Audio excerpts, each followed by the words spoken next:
This is Eric's outer ear. These are sound decibels entering his ear when I call him.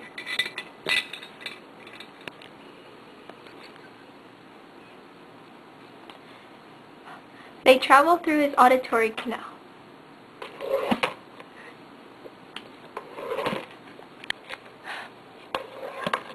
It hits through the tympanic membrane, which then amplifies the sound by the use of the auditory bones.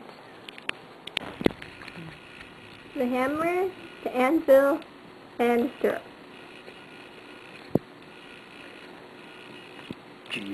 Then they send the vibrators to the cochlea, which converts them into electrical impulses and sends them into the brain, which then interprets the sound.